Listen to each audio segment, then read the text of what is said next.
Right. Hi, Isabelle. Hello. Let's take them in. Because they can see us, but they never think about us seeing them. Let's just pause. I often have these moments when I get into my hotel room and I look at the mirror and I wonder if somebody's looking through the mirror. They might. Have you seen all those videos with the I'm telling cameras? you. So first, I want to say, and maybe it's been said already, but I want to say to the Segal family, thank you for the work that you do and for the opportunity to be here. And for convening us in the manner in which you have done. Thank you so much. Let's give them a round of applause. It should be said, and Dado made the point earlier when he was speaking, that we are at a moment in our continent's history where just the idea of us gathering the likes of which we have done from different parts of the continent is itself an act of rebellion. I think there is an awful lot in the air trying to divide us, and so making the decision to come together is a revolutionary act. Yeah. And I want to lead with that in terms of this conversation about powering connection. So I was going through some of your stuff, went and read up all about you, as one does, phoned one or two of my friends in Kigali to ask all about you. So I know all the stories. I know about the nightclubs, the partying, the late nights. I should tell you, by the way, they told me that you're a party animal. You haven't partied until you've partied in Kampala. Let me tell you.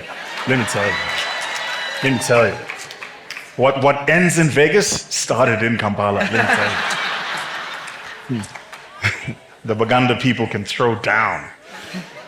But I wanted to ask you this question. Do you have a moment of quiet and doubt? Of course. I think quiet first, because it's so important. I'm able to, I call it to go in flight mode. So when I go in flight mode, it means that really I set and I silence my brain. And it's not easy. It's an exercise. Because when you start doing that, you have a lot of voices. Sure. So it takes exercise to be able to shout down and look for that quiet. Sure. Because it's in the quiet that we find solutions. A lot of people, talking from my own experience, is that even in prayer, we spend times talking, but we don't come and listen. That's right. So when we want something, all of those auto-motivation, we talk. But really, it takes a lot to listen, and it takes a lot to listen to yourself. Already to listen to others is difficult, but really to listen to you, it's even more difficult. And when we talk about doubt, I think with the work that we do, doubt is inherent in everything that we do. I doubt many times, a lot of times. And doubt makes you be better, do better, think better, find advice, look for other people's opinion. So quiet and doubt are really, I think it's a combo.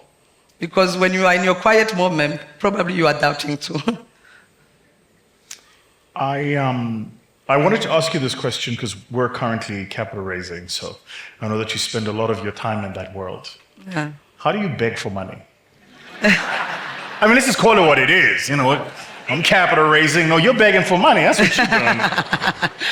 So, for me, I had to change my mindset. just for the audience, that's the rich people laugh. That's yes. You want to get the money, laugh right. The problem with y'all is y'all laugh wrong. You gotta.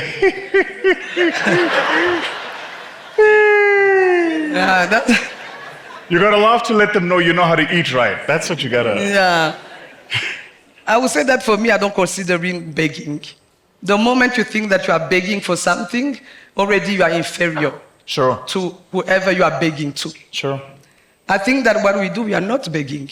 We are offering an opportunity to people with capital to solve issues that is also close to their heart. It's good. Yeah, no beggars. It's good. Yeah, so we are not beggars. We are partners. It's like when you go, have this great product, who's in? Comes who's in, who believes in that product, and those who don't believe can continue their walk of life and invest in other things. But I think in that power dynamic that we put in ourselves, one of the things that make us feel that there's a power dynamic is because we think we beg. But the power dynamic is actually in our head. So for me, and that's my personal opinion, as a Christian, what I do believe is that for the people who have the money, who came into this room, they are looking for something. They want to make this world a better place, in a way or another. And for us, also in the room, that's the same belief we have and the same conviction. So I think it's to find the right partners, the right people with the same belief, and then nobody would be begging. Because then we can say, are funders also begging for impact? That's good. Are they begging for return on investment, being in your world of business or whatever? So if you are beggars, they are beggars too. If you are not, they are not. That's how we should consider it. Good.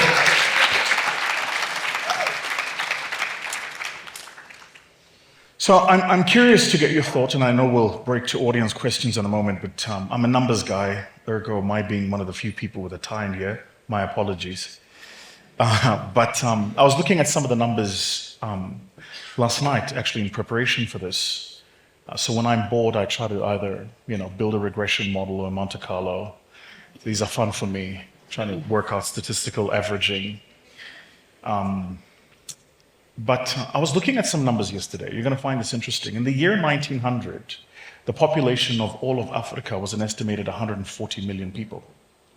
Said differently, between 1900 and circa 2020, our population went from 140 million people to 1.4 billion. We 10x'd. That's about a 2% compounded annual growth rate for a period of about 120 years. Adjust, of course, for whatever events might have taken place in the middle of this. But so that's the high level number. The other number to consider is at that same time, our economies have grown at a rate lower than the population growth rate. But the real problem, and I was just looking at the numbers yesterday, is what they call the Z-scores, the levels of sophistication of our economies.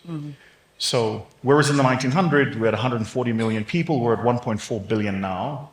We'll be at close on over 2 billion by the year 2050. The real problem is that our economies aren't becoming more complex, more sophisticated, producing higher quality product. So the structure and the look, the feel, the engineering of our economies 100 years ago is about as near as makes no difference in many parts of the continent, the same engineering of our economies today.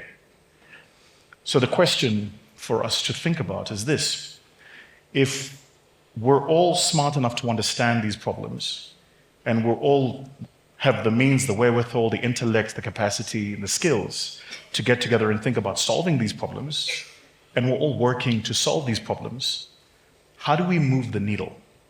What are the set of things we need to do to make sure that we move the needle? Because ultimately, which is the question I wanted to ask you, is we've got to have a conversation about how do we start thinking around sustainability. So you've had great success in the work that you do, but let me ask you this question. Where do you see the work that you do, the organization that you lead, and the impact that you're having in 20 years' time? And maybe as you think about that, let me tell you the reason I asked this question is because I think in large part, and Data made the point earlier when we were in conversation, one of the things we should be thinking about is how do we make sure that our initiatives are sustainable, that we don't have these stop-start, good, well-intentioned initiatives. We're gathered here today because a man traveled here 20 years ago, more, and saw the opportunity to do something and has built an institution around it to make the thing he's built more sustainable. And so the question for us in the ecosystem who are delivery partners has to be, how do we make sure that the thing we're building is sustainable? So the heart is there, the intention is there, the need is there, the community is there. But how do you make sure that absent of you, the thing you do continues to execute, continues to deliver value, continues to serve people?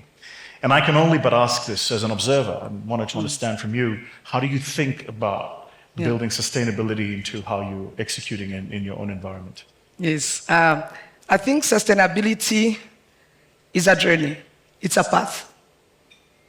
When we started in 2010, Literally, we're feeding 5, 10 patients.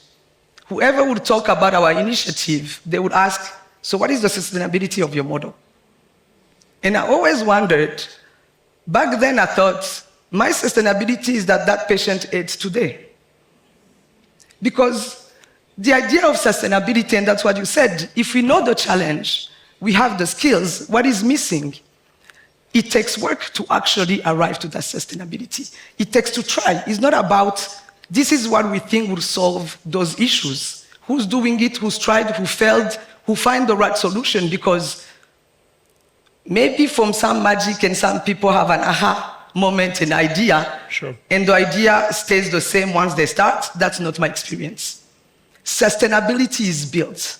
And when I say it's built from your experience and your failure, from your rejections, from people saying no, from you saying, where am I gonna find the money to actually do this? Because the work we are doing, people depend on it. And for me, it's easy because it's food. So I can't miss a day. Solid Africa can't miss a day of delivering that food. So sometimes the sustainability is that idea that you have in thinking, how can we sustain this for long? But while you are asking that, you are actually delivering unsustainably on a daily basis to be able to arrive to that sustainability. And when I look at the work we are doing, for me, sustainability in our country, in our model, and it might be different, of course, for different people, is to be embedded into the government. It's for the things that we are doing to actually be something of a service that any citizen is entitled to. For me, that is his success. But even to arrive to that sustainability with government, it took us 13 years. 13 years of trying and things. So I think for me, when we think about sustainability, we need to see the work behind it. You can't start day one and think that you're gonna know how to be sustainable. And I'm thinking on the non-profit side. And many of us here in the continent, we talk about donors and funders. Many of us are the first donors and funders of our own organization. Amen. Yeah, amen. Many of us are the biggest philanthropists that we know in our continent. Now, when that is evolving and you are looking that you have spent everything you have, you've asked your friends, you've asked your family, you've asked the community, whoever you have encountered, you have to ask that question, will it continue like that? And one of the things for us as a solution at Solid Africa was, it can't as long as we don't embed ourselves in the government, and that will be success for us. Yeah, I mean, I hear you, and you have my deepest sympathies. We're gathered here. This is an open plenary for sure, but I think we can have a family meeting. Government business and government relations is difficult, right? The truth of it is that many of us are building things that outlive the cycle of government, right? And so in many other countries from which we come, you may be engaging with a person who has the levers of power today that might change tomorrow. They might have a policy position today that might change tomorrow. And this is also Africa. They might have a politic today that changes tomorrow. And we have the responsibility to think through, how do we make sure the things that we do work outside of cycles of power? How do we make sure that it is sustainable? So I hear you on working with the state and partnering with the state. But the hard part here is that the truth of it is that we do as much education as we do selling. As much as we're evangelizing the work that we do, we often need to educate on why that work is important. And so one of the things I was curious to understand from you, Isabelle, is how do you think through educating who your ecosystem partners are? And let me talk from our perspective. Mm-hmm. I was sharing earlier when we were sat in a closed room with the board that one of the challenges about being able to identify patterns and see opportunities is often you will see a wide, gaping, open window that nobody else sees. And then you will try to shout to the world, guys, there's a window here, we can all go through it. And in that period where you're shouting there's a window and nobody else sees it, people think that you're either unintelligent or insane. And so there is this laggard effect where you're either presumed to be stupid or you've lost your compos mentis. And over a period of time, people realize you were right. But in that period of time is very, very painful for your pocket personally. Can we be real, somebody? Can I get an amen? Amen. That's the point you were making about we are our own kind of backers, right? Mm-hmm. And so in that time, you're working, you're building, and you're having to educate. What we've found is that that education process is actually a lot more important than the value proposition process.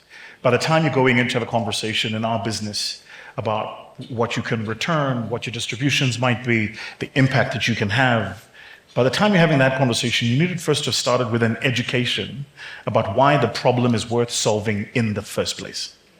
And so I'm curious to understand from your perspective, Isabella, how do you think through educating around why the problem matters? Now, admittedly, you said in your business and in your environment, the thing you do is a hard deliverable that you deliver every day that has a real impact and people can see it. But before you're even executing on that, you're having to show people what the importance is. How did you think through educating who would be your partners around how to do that? Yes, I think educating people really requires patience. And I think we also have to remind ourselves that we have been educated by the issue that we are solving. And we then have to have the same patience when explaining it to somebody else. Sure. That's one side. On the other side too, educating is frustrating because one part of education that I find frustrating in talking about the issue and how it's important is that people think they already have the answers. So while you are talking about an issue, people are saying, because as that issue was never talked about, when we look at global health, nutrition in hospitals is never touched upon. Right. And many people assume that in many countries in Africa, food is part of the hospital stay. Right. Which is not true in many countries, not just in Rwanda. So already educating on a problem that somebody doesn't encounter every day, when we look at the funder side, becomes really difficult. When we look at our own community, educating on a problem that has been such a status quo. Since colonization came, they built hospitals, they never built kitchen in hospitals. So that status quo has been there for a lot of years. So you also have to educate on people that there's a different model. There's something else that can be done, and that will solve not only the fact that people will have access to medically tailored meals what they are seeking. It will solve hygiene. We have clean cooking energy. We are not burning anything. So we are looking at many issues that are in the community, and our solutions are bringing all of that. So I think that in educating people, it's just to remind yourself that not everybody first has to understand that your issue is the biggest issue. Everybody has different inclination to different challenges. And be patient when you are educating people, because as you say, if you get frustrated, nobody will be educated. And for us, the work that we have done, it's a lot of advocacy. The first 8 years, we are all volunteer, because no institutions outside believed that this was a real issue, but also I think they didn't even believe that young people who were in our early 20s could actually bring a real solution to that problem. So patience require for you to be patient with others, stay motivated and not be frustrated, and always remember the reason you are doing that. You are educating people to join on a mission of what you believe. You are not forcing them. You can't force people to be educated about a subject. There have to be a willingness in understanding the issue. There have to be a willingness and a humbleness to actually shut up, if I can say like that, your own assumptions, your own experience, and actually listen to the other person. Sure. To be able to solve issues. Have you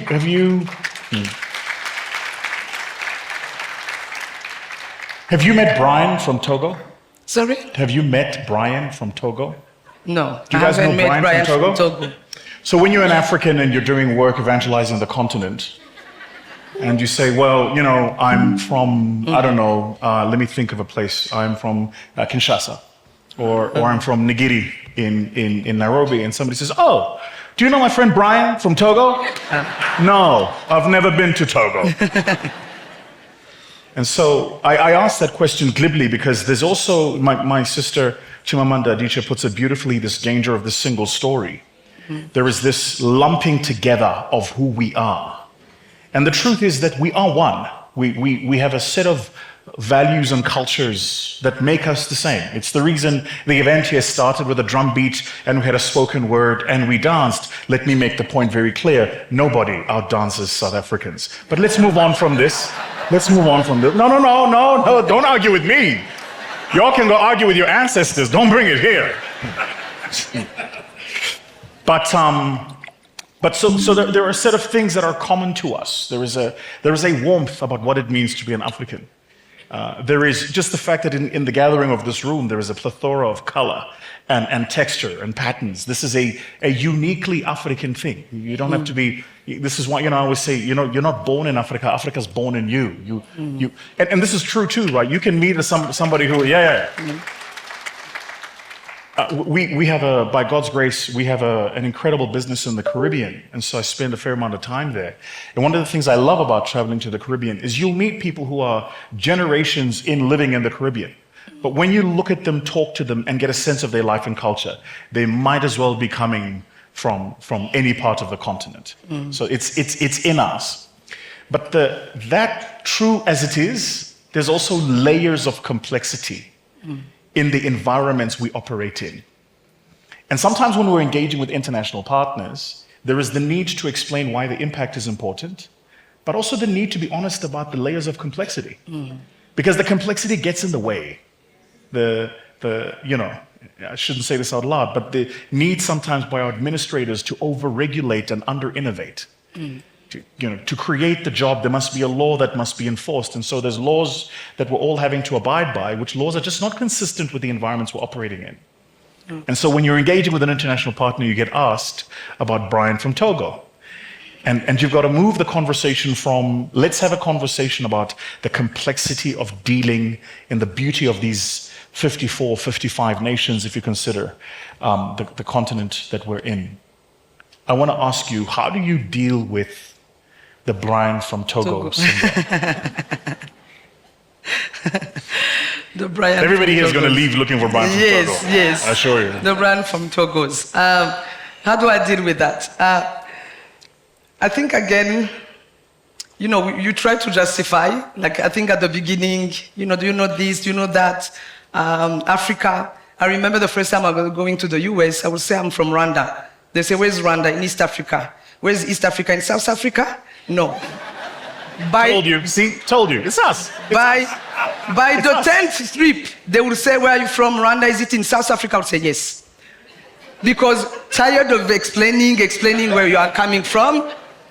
Yes. But then I realized that at the end of the day, we are going back to the education. People live in bubbles. And when we talk about, and even Africans, even us Africans, when we talk about Africa to other people, we say we in Africa. So we are also part of that globalization, because rarely we will say we in Europe. No, people say we in Italy, we in France, we in whatever. Because each country have their own identity and the way they do that. So beautiful. But Africa has been bundled as if we were one person. And that idea of bundling us also trickled down on the solutions that are offered for Africa. Once a solution works in Zambia, we've tested, we can go and roll out. You got to clock that. Once we've done this, we can do this. Come on, young people, clock that. You all got to clock that. So I think generalization is on both sides. I think us as African has to consider the complexity between our different culture and our different countries. And knowing that what I'm doing in Rwanda might fail completely in Uganda. Amen. Might complain completely in another country. Amen. Now, when you don't bring those complexity, you talk about complexity. And there's a story, when we started at the beginning, people, you have to do study to show the impact. You have to do those studies to show the impact. And I remember one of our first studies that was financed by a university. We hired data collector. And they would go to patients, and one of the questions was about nutrition security. What have you eaten yesterday? What do you eat normally? What have you eaten today? And people won't answer. And they will say, what do you want to know what I ate? Why is it important to you? Really clear, we realized that we couldn't hire data collector. We need to use our own field officer, where they have the trust and the relationship to be able to ask them, what did you eat 1 week ago? Because in the culture of the environment, asking the question is seen as intrusive. Intrusive, but also we don't talk about food. Is really, you become suspicious. Why do you want to know what I ate? What is the reason behind? I hear that. So all of it shows that we need to understand the complexity ourselves, but also I think in this, I would say, transactional, sometimes that is not relationship, it's really difficult to be able to explain those complexity in an hour, 1 hour Zoom, That's exactly in a 2-pager, in a 3-pager. So whatever you put as solution, people would interpret it differently, saying like, did they think about this, but what is this layer? And it's really difficult. And that's why for me, Segal Family Foundation, being the first, I would say, outside of Rwanda foundation to be able to fund us, one of the success of why they have funded us was because the program lead in the country was African. Because she understood what I was talking about. Similar to somebody who is in New York would have said, this doesn't make sense. You know, let people have money to buy their own food, create jobs creation, do this, like capacity building out of that, but don't give them food. So it requires experience, it requires expertise to be able to understand those complexities. It needs a round of applause. That was good. It's good.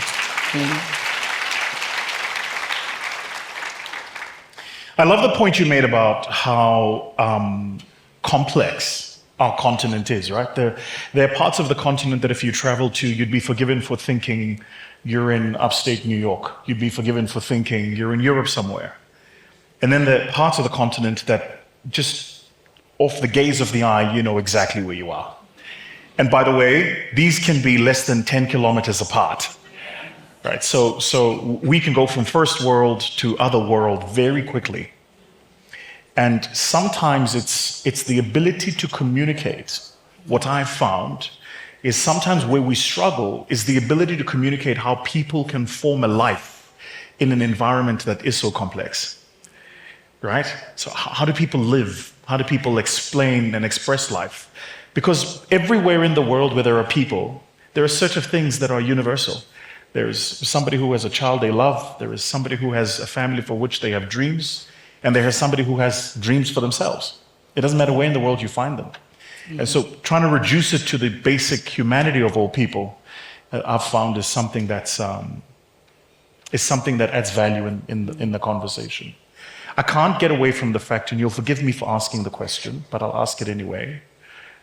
So apologies up front. But I can't get away from the fact that you're female. Yes. No, this is important. Because and again, let's be honest here, we're having an internal brother to sister conversation. There are certain nuances that are inferred in the context in which we all operate when you're female and you're leading. Can I get an amen, somebody? Right? There are certain I think I've expressed it. But there are certain unspoken things that are implied or understood when you're either being effective, or you're delivering a program, or you're getting a grant, or you're going in to require a request for one. And these are the complexities that as a male I'm well aware, I don't have to deal with those. So I'm curious to understand from you. You come across somebody who's very strong, but I'm curious to understand from you, how do you deal with walking into a room that attempts to reduce you to what it thinks you are, rather than lift you to who you are? Yeah. I asked some great questions, don't I? No, it was really a great question. Watch out, Oprah. I think it's first to know who you are. Nobody is able to reduce you when you know who you are. So for me, I was lucky. I'm raised in a family of 5 girls. So since we are little, the mantra has been, you can do, you are able. So, and then in our country, in Rwanda, because of what happened and the position of women had to take into the society after the genocide, made it that even, we always laugh that Rwanda is one of the best countries to live being a woman or being a girl. Because we've been brought up to know that we could tackle and do all of that being a woman. But of course, being a woman for me is not about even the fact of what people think or trying to reduce us as women and our capacity to do. But I think for me, the biggest challenge as a woman is actually how do I reconcile all my different words and still be effective and still show up. Because when we talk about men and women, even in a couple, the wife and the man, either you divide the roles and everybody knows, but most of the time is the woman. This didn't go, the dinner did. So it takes that you have to take care of the children, think about the house, think about the dinner, we're thinking about the board meeting and what I'm gonna do and everything. I think as a woman, that idea of juggling all of it, make it that you have to really, I would say, be still and know how to prioritize. But I've seen also in the space, I won't lie, I'm a woman, I've seen in the space, and when we started, I was young. So being a young woman, it's even worse because nobody takes you seriously. So how did you do that? Go there, comrade, go there. That's what, that's where I want you to go. I hear the nice English. What did you do? Give us step by step, step 1, step 2, step 3. That's what I want to understand. Well, yes, I think for me is that wherever you underestimate me, and I think many women, is the silence, because I let you underestimate me up until I show you what we can do. And I remember one visit, I made one visit to a hospital and I was young back then, and I had a guy who was a volunteer. And I was, tiny, he was tall, a big guy.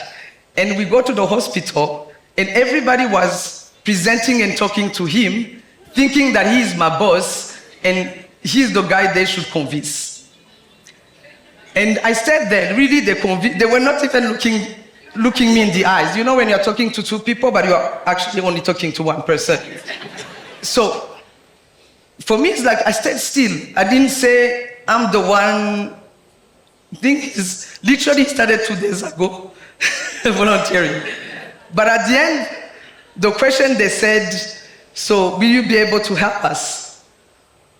And they looked at him, he looked at me. I looked at them, and I said, let him answer if he would be able. So I think it's like those little moments, but as a woman, I have to always remind myself that this doesn't define me. Whatever action, whatever thought, whatever thing you think, if I'm inferior, if I think, it doesn't matter because I know who I am. And I think as African, as women, as young ladies, that's the first thing we should work on, is to know your identity. If you know who you are, nobody can mess up with you. It's good.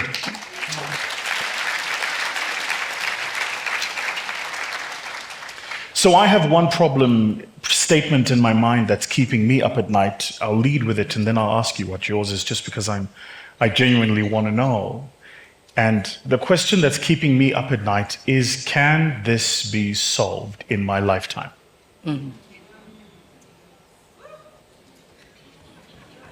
Isn't that a tough question? Yeah. Like, so because I think one of the things we do as people who spend our time looking at problem statements, and from those problem statements architecturing a value proposition that we think we can deliver. If you're anything like me, I love getting my hands dirty. So you get so stuck into the thing you're delivering, the engineering of this thing, the details, that sometimes it's difficult to just stop cutting the blades of grass and see the forest. Just take the 40,000 feet view and go, can this actually be solved in my lifetime? I should mention, I asking myself this question because I'm 41 this year, but when I turned 40 last year, this was a real question for me. I just spent the past 20 years of work, doing work that I thought was going to solve a problem. And at the end of it, we made an impact, but we didn't solve the problem. Because the other thing that we do, I think, is we often underestimate the complexity of solving the problem. We think, when I start solving the problem is going to stay the same. But often what happens is, as you start solving the problem changes. And at the same time, if you're in my world, and it's the case for you as well, your problem is changing, but you're being measured on a set of metric for a problem that no longer exists.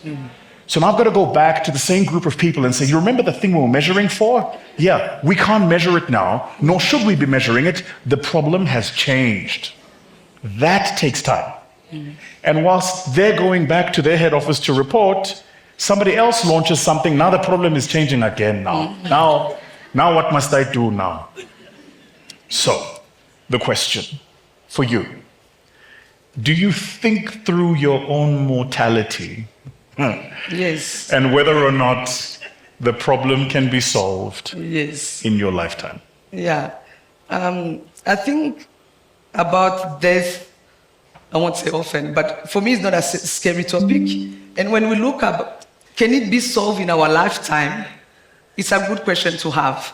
But at the same time, I also have that thinking that I can die today. So sure. My thinking is not about, can it be solved? I hope so, I dream of. That's what we were working toward. But at the same time,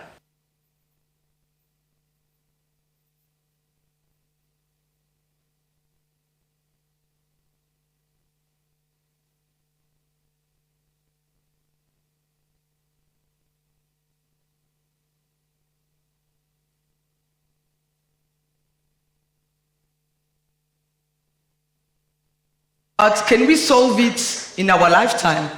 In Solid Africa, we believe in partnership with the government and our partners that we're gonna solve nutrition and security in public hospital in Rwanda and in our lifetime. I hope I will be there to see it, but even if, it's okay. Because I think also that when we talk about solving issues, there's this excitement of exporting solution and exporting what you have found, which is great. But what it does is that in one country, if you could put the resources, you could actually solve that issue. But with all of the excitement... For the microphone. We built our own. This isn't a show that explains Africa to the world. Action. It's where Africa explains itself. No performance, no permission, from within. The next chapter of Africa is not waiting to be written. I call myself a rural futurist. It is already being built in our cities and our imagination. Now, for us in Solid Africa, that's why scaling means going to the last mile and knowing that all people will have food. And we focus on that. And that's why we know that we can see it in our lifetime, that it can be solved because of partnership. I think for the benefit of everybody in the room here, I'd love to get some of your thoughts around how you think in terms of leading people. Because if we are having a conversation about scaling the impact we're having, by definition, we can't do it alone. And if we're having a conversation about powering connection, by definition, you need to bring people into your space. And so who you are and how you show up and how you lead actually matters.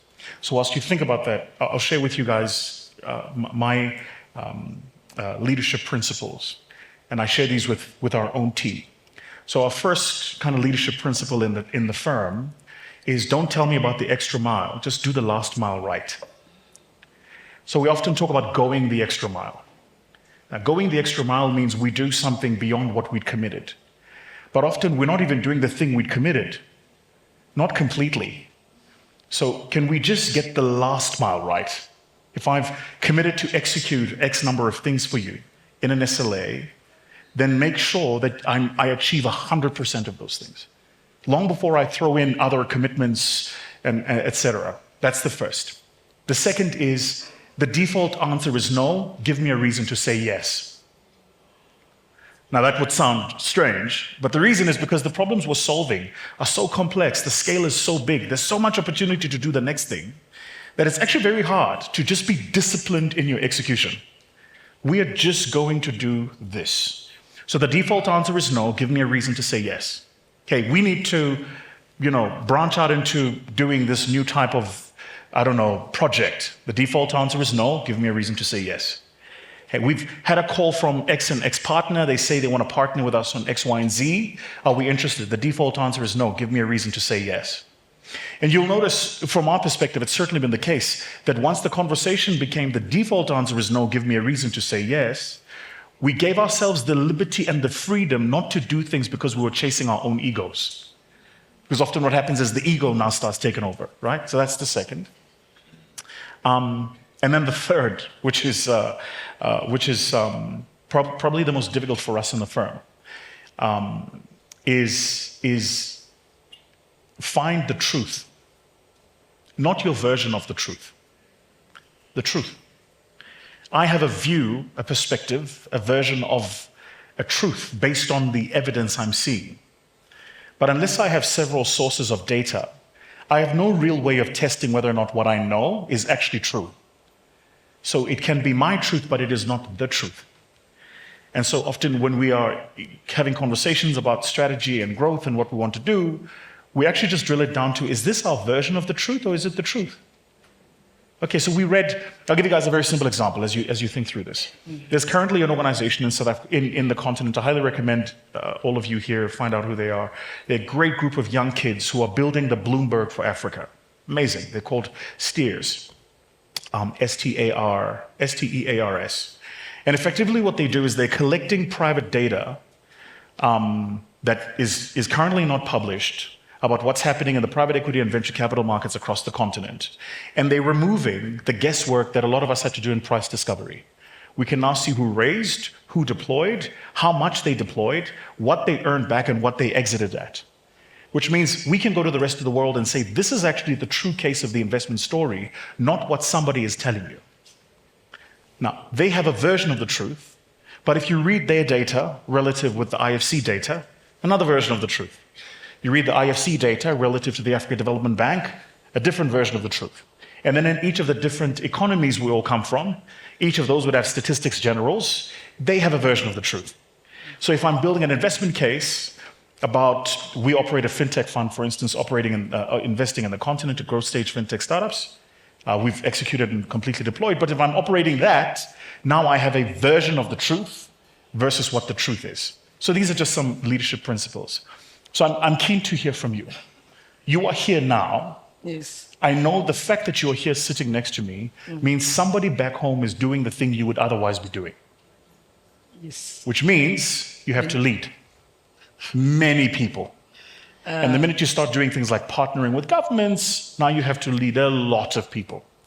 How do you think through leading people? And how do you think through powering those people and connecting with them so that they are the best version of themselves in the environment you have placed them? Yes. So really for me, I've worked a lot to be able to rely on a team. Because as I said, we were volunteers, so no team. Working with volunteers with what they can offer you. But since in 2023, we were able to build a whole team. Wait, time out. What do you mean work with volunteers? Yes, work with volunteers because nobody was paid. The idea was all the money we would get, 100% would go into the program. So wait, you're complying on complete discretionary effort? Mm-hmm. Bloody Laura. Yes, and here we are. So that's why Solid Africa, it's really a movement and a commitment of a lot of people. I just got a headache. I'm the one appearing. Yeah. And now we have a team. And the idea of leadership, I think, is I had to learn that I wasn't alone. And it's the greatest feeling ever. Because when you have an issue, whereby normally I would take those, 10 minutes to be like, okay, what is going on, what I'm going to do? Now I actually have a team. I can pick up the phone and say, okay, things are going down. What are we doing? So this idea of having people that you rely on and they rely on you really make it easier. And I think the second thing for me, leadership is about expectations. If your expectations are not clearly defined, they will bring you deception and frustrations. And I think that's the first rule for me in my life, is to be able to express What are we Expectations. expecting from each other? What are the Sure. expectations on our side, on their side? Yeah. We'll take questions from the floor in a moment. You don't get despondent? I don't get. Despondent? You don't have moments where you've had enough. You're tired. You Of lack course. the motivation. Of course. And you know what? God, get somebody else to do it. Anybody here ever had those moments? You know, like, you know what, God, I'm done. You do it.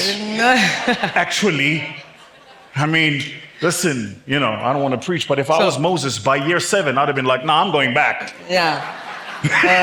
I ain't doing this no more. Yes. So I suppose, you know, the truth of it is that, I think the truth of it is that as leaders, one of the responsibilities we have is also to lead ourselves and to be kind to ourselves. Yeah. And so I'm asking of you, when you are in that moment, what do you say to Isabella? To myself. As I say, I'm auto-motivate myself, even in the morning, because at the end of the day, every day I want to sleep in, and then every day I have to auto-motivate myself to actually wake up and go do the work. So what I tell myself really not to be discouraged. I think I never thought about abandoning in that sense of saying, you know, I'm out. I actually had that long moment of wondering, am I just crazy of doing that? Because as I said, 8 years of volunteer. I think my question was always, am I son of mine? Is it crazy? And then working with that team and my board, and then knowing, no, we are not crazy, we can continue. But in the moment of really where you want to give up, for me, I always do a prayer. And my prayer always is to say, today is the day that the Lord has made for me to be grateful and be joyful. Shall rejoice in it, amen. And whatever pain I'm feeling today in the work, whatever has come in, let me look for the joy. And then to always and then to do the gift of remembrance. In the most moment of doubt, always remember one of your big wins. Just one, it doesn't have to be 10. Remember one, and once you remember one, refocus on what you felt when you won that. Because before winning, you were also down, losing, and all of that. So the gift of remembrance really helps you to say, you know, I can do it. I've done it before. I can actually do it. So good. Different mantras. So good. So good.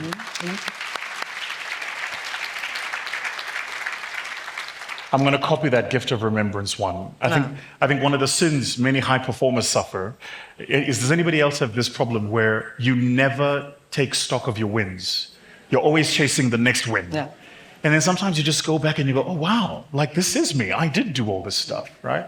So I'm copying that. I shan't be paying any licenses. Oh, fantastic. We've been instructed to take some questions and reflections from the floor. I think we have an opportunity for a round of 3. In time allowing, we might take another round of 3. But I will, at this stage, hand over to our beautiful Masters and Mistress of Ceremonies and let them do what it is they do. All right, the floor is open. Who wants to go first?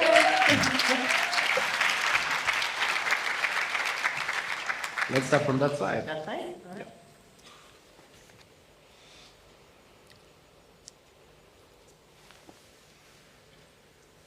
Dangote, Dangote, Dangote still them want mines.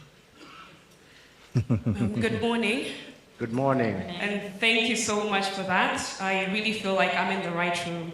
My name is Iku. I'm from Shule Direct, Tanzania. Isabelle, I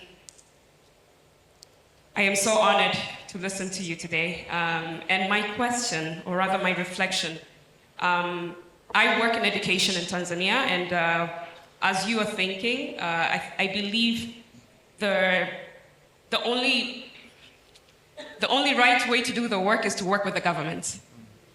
And I heard you, Vusi, sympathies to me. I accept it. But I am just curious, Isabelle, and I know that you say that what works in Rwanda might not work in any other country. I've lived and worked in Rwanda, and I know that Rwanda is a different Africa.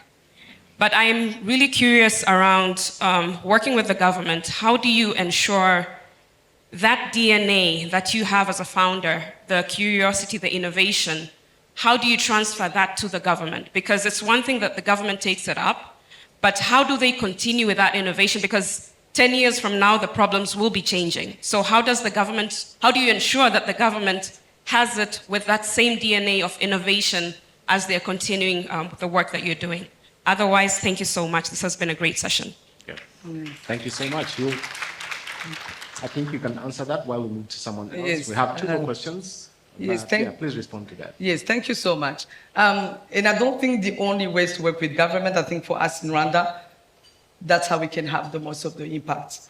But when we look at the innovation, and that's why you have entrepreneur to be able to do those innovation. And when you look at the government, for us, it's a collaboration, it's a partnership. And how can I say that? Energy is contagious. People are in government, they are public servants, they also want to have an impact. Every individual that is giving their time in that work, they want to have an impact, regardless of the systems around. So for me, it's that close partnership with the people and not seeing it as a system. Systems are made of people. So how do we make the people really excited? And I think that is what is about being close to them, bringing them. But for me, I think it's easy in Rwanda when we talk about government because they have also their own excitement. I think we are matching our excitement about what can be done, and then let it be to the innovators to innovate in the space. And then the government regulates, do policies, and once they take on innovation, then you look at partnerships that make sure that that innovation will continue. Thank you so much. We'll take another one from here, and we also have some from the online audience. We'll take one from here, and finally one from this side. Yes, in the middle here, what do we have? Yes. Thank you again for a wonderful session. My name is Patience from Malawi. I have a complex question. Moto Bwanji. Did we know? So the question is about complexity, but also sort of doubt. Complexity in the problem that you're trying to solve, how it's evolving, how you are evolving in terms of trying to solve that, and now dealing with doubt about your ability to solve the complex problem. Because it's often seen as you're not focused, you're changing too much, your theory of change is changing, where's your North Star? But even though you still have a North Star, the work is changing, the people are changing, the problems are growing or diminishing, whatever the case may be. So how do you deal with the complexity of the problems you're trying to solve, but also with the doubt that is added to that complexity and staying firm in your identity or your ability to be able to solve the problem? Can I give you an input? Yeah. This is, I've learned over the years that there are no complete answers, but I can give you an input to think about. So what you just described has been my personal journey. I understand exactly what you're talking about. So, when we started first as an accelerator, then we're doing really early stage, realized actually that just from an impact perspective, I didn't believe that early stage can move the needle, and I'm a move the needle guy. So we wanted to focus in an area where we're going to move the needle. And so here are a few things for you to think about. The first is the time will pass, but it's going to pass with you doing the easy thing or the hard thing, but the time's going to pass. So I'd far rather the time passes and I'm doing the hard thing. Sometimes doing the hard thing means you're doing complex stuff. So the way we think about it, the way I think about it, is I try to break down the complex problem into its component parts and just use first principles thinking. And which I think you probably do naturally, but if you break it down into its component parts as a calculus kind of equation, and you use first principles thinking, you'll notice that even though the equal sign, x plus y plus z equals that, even though the equal sign is changing, the x plus y plus z actually typically stays the same. The weightings might change, but it stays the same. And so we try to focus on the x plus y plus z. So in our environment, it would be the right kind of founder, the right kind of capital, the right kind of solution equals impact and scale. So impact and scale might be measured differently, but these component parts typically are going to stay the same. So I would say this. And then the last thing about the imposter syndrome you might be feeling is you are dead right. You are not good enough to solve this problem. But I don't know if you're a believer, I am. God doesn't give you problems you're good enough to solve. Right, so the doubt you're feeling is you finding who God wants you to be. And so I have a theory, and it's just my theory, which is that we actually don't build businesses, we build ourselves. The business is just the mechanism, because there is a version of you that is going to lead the thing you're building, but that version of you isn't the version that sits here. And so having the grace sometimes to look at yourself and go, I can't believe I was ever that stupid. Right? And by the way, can I get an amen, somebody? Thank God we're stupid. Right? Like, am I the only one who feels like the more I know, the less I want to do? Because you just realize how big and how difficult and how complex it is. So thank God we're stupid. Thank God we're naive. Thank God we're crazy. Thank God we believe that some of us are in this room thinking we can solve a problem an entire government has been spending a generation trying to solve. Thank God you are that crazy. So you are absolutely right. You are not equipped yet, but you will learn, you will grow, and you will be the version of yourself that can execute at that level and can deliver at that level. And along the way, you're going to have the most incredible, joyous ride. That's why I was asking her about, the dark hours, the crying, the tears, the moments of doubt. Because if anybody's really true and honest and they're a leader, if you're not having those moments, you're probably not pushing boundaries. Right? So I think it's just be gracious with yourself and trust yourself to be the person you will need to be when the moment comes and you've got to make those critical decisions. Thank you so much. Thank you so much, Patience, for bringing that too. All right, so we're going to skip to our online audience for now. We have a live stream going on, so we have people online. We have a question for Isabelle. If you could change one thing about how philanthropy works today, what would it be? Well, yeah, be careful. Be careful. That's a big question. If I could change one thing about philanthropy, there's so many things to change that it's really difficult to say one thing. But I think if I could change one thing, is to see the percentage of the money flowing to local leaders increase. We've seen along the years, it actually is not increasing, and we are still talking about it a lot. But there's a report that was done, and for me, was so much eye-opening by the UN for Humanitarian Affairs. And they actually found that local non-profits, people on the ground doing the job, have 30% more impact than any international organizations or intermediary organizations. And it should reflect then, if you have 32% more, why are we still locked at having only 2% to 3% of the funding? And in that funding, a portion is taken by also intermediaries. So it means that we even have less than that. I think that's one thing I would change, if I have to choose one. Thank you so much. One more and one last question from this side. Yes. We had this hand before. Yes. Yes, please.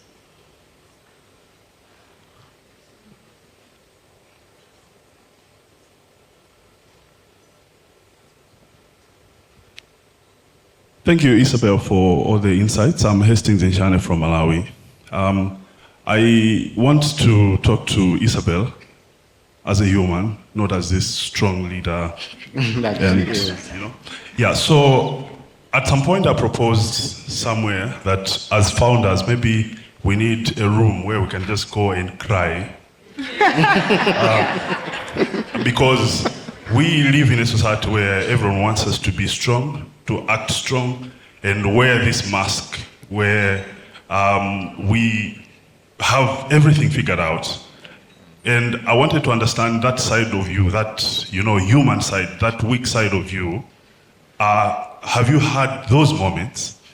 And can you take us through how you have been, able to navigate, such low moments that you have had in your entire leadership journey? Thank you.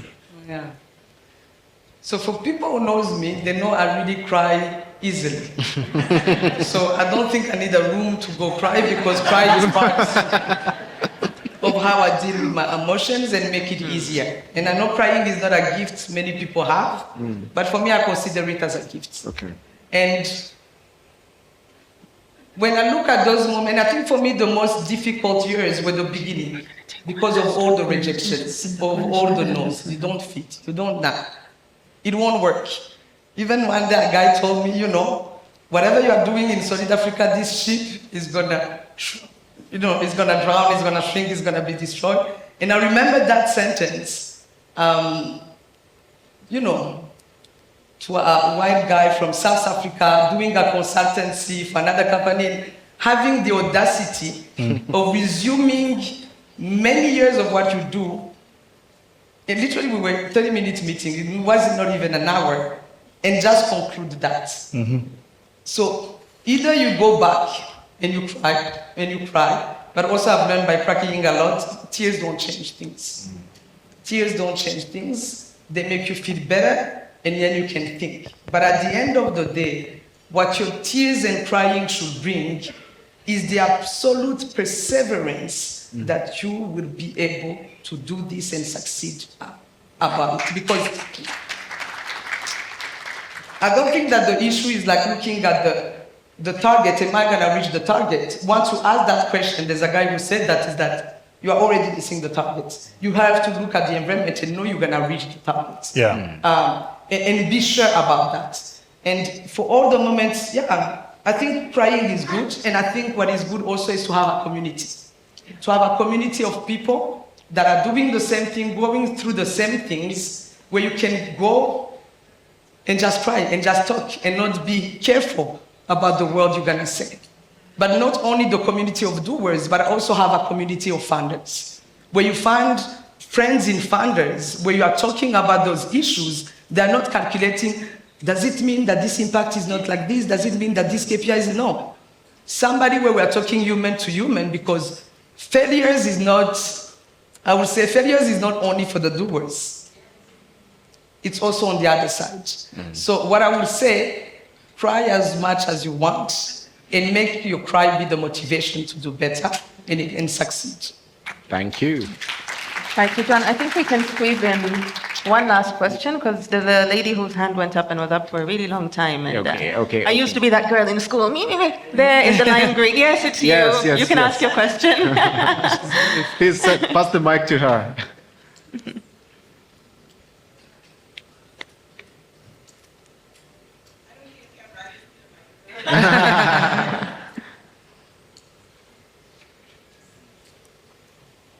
Yes, thank you. Thank you so much. So my name is Mam Awa, and I'm from Senegal. Vusi, I'm a big fan of your talks, so it's a pleasure to be in this room today with you and hear you live. Isabelle, I'm extremely inspired by everything you have shared today. So that's why I kept raising my hand and refused to put it down. So thank you. Thank you, and I can hear myself speaking. And I wanted to come back around the concept of innovation, because on this continent, we talk a lot about innovation, and I wanted to get your view on that. We talk about innovation while we still need to solve for the basics. And what I mean by basics is access to healthcare, access to food security, access to clean water, access to energy. I can keep going. Those simple things that are required to maintain human dignity. And yet, we often talk about 5Gs, technology, and a bunch of other things that are quite innovative that should be enablers, right? To allow us to accelerate the development of this beautiful continent. Vusi, you came back to it. The notion of the Z factor, right? And how complex our economies are and how they're growing in light with the increase of our demographics. Sure. And we have a very young demography.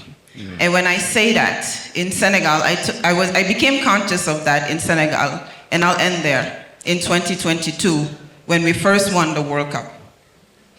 When all of those young people were outside, welcoming our national team.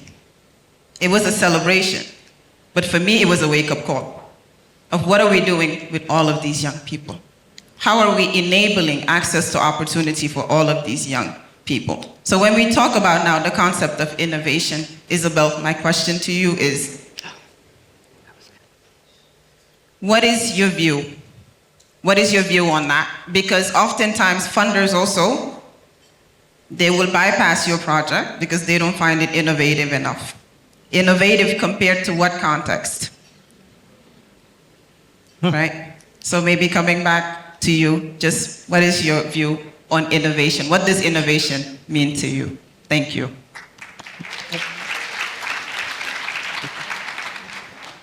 Yeah, so it's a big question packed. I will have given it to Vusi. So when we look at innovation, how I understand it, for me, innovation, and I think sometimes when we look at innovation, we're looking at AI and technology and things like that.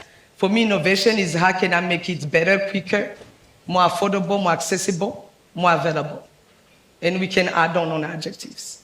And if it doesn't, I think we can't separate the basic needs with innovations. I think we can say we're gonna focus on making sure that people have food without innovating. So innovation is embedded and inherent to who we are as human beings, to who we are in our thinking. So I think the question should be, why are some innovations more exciting than other ones? And mostly the ones that are maybe covering those basic needs. And that should be the bigger question. And I don't have an answer to that. I think that's what goes to, what will we change in philanthropy? Because at the end of the day, the ones giving the money drive also on the agenda. And I think it's right time that the people doing the job on the ground drive the agenda and the funders to follow the agenda of the one on the ground, but it's done the other way. Because the people who have the money do their grant proposal, their pledges, this is the strategy we want, and then we're gonna follow that strategy to give money. But on the ground, sometimes the problems are different than the strategies that have been put into that. Then you don't fit into those. So I think it's, how can we reverse that proposals are done considering the issues that are made on the ground? And that's why we need more Africans, more voices represented in those foundations to be able to have strategies that are really tailored to the needs that we are having on the continent. Can I, Isabelle, with your permission, I'd like to just add something to what you just said, because I think it also speaks to the question the gentleman asked. So, not everybody that has a purse is somebody you should be taking a no from. My experience has been, it's a lot better trying to find people who are mission aligned than people who are capital aligned. Because when you found the right group of institutions and people who are mission aligned, the capital is consequential to this. But when you're trying to get a project going or you're looking for the capital and you're talking to, because the other thing we do, especially when we're capital raising, we're taught this terrible art of talk to everybody. Yeah, don't do this, right? They're going to DD you, DD them. Are these people I should be talking to in the first place? Isabelle mentioned my country, so I can't leave that unchallenged. I know. But I know exactly what you mean. Fantastic. I know exactly what you mean. There are often a group of people who think because they went to a McKinsey presentation that they can tell you what you know. And they come with all the fancy graphs and all the fancy slides and the pie charts and the bullshit. But ask them, which of your hands have actually been dirty with this problem? Where have you, Senegal. Have you been to Dakar? Did you visit Gorée Island? Do you know what Gorée Island is? Have you seen the door of last return, of no return? So what do you mean you want to tell me how I'm going to be deploying projects in Senegal? So this is the point you were making earlier about, we need to change the conversation and the power dynamics. Like, I'm happy to respect the fact that you have the purse I need you to respect the fact that I know what I'm doing. And if it is your view that this is not mission aligned, that's fine. But you have no place telling me it's not going to work. You are not God. Right?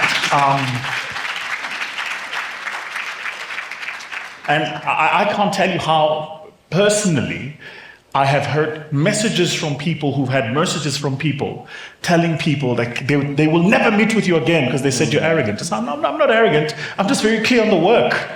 Like it really just isn't personal. You're employed, you're an administrator, administer. Okay? Fill in the spreadsheet, tell me yes or no, but you have no business trying to play destiny helper. That ain't your gig. Right? So I think the other thing we need to do, my sister, is just trust the mission, trust the work, trust yourself to deliver that work. And also trust that you know. I'm willing to be educated, I'm willing to be edified, but I'm certainly not willing to be told that this is not going. The world is littered with innovations that somebody once upon a time said was not going to work. And then I'll say one last thing, just one last thing. Africans have to truly believe in the value of ideas. Ideas matter. The chair you're sitting on was an idea, the device you're holding, an idea, this convention, an idea. Everything starts at ideas. And it's almost as if the rest of the world is given the permission to imagine but us. The minute we get to an idea about how we can execute things, we're given all of these structural reasons why the thing is not going to work. So trust it, trust yourself, execute on it, go about doing it, cry if you need to, but do it. Do it.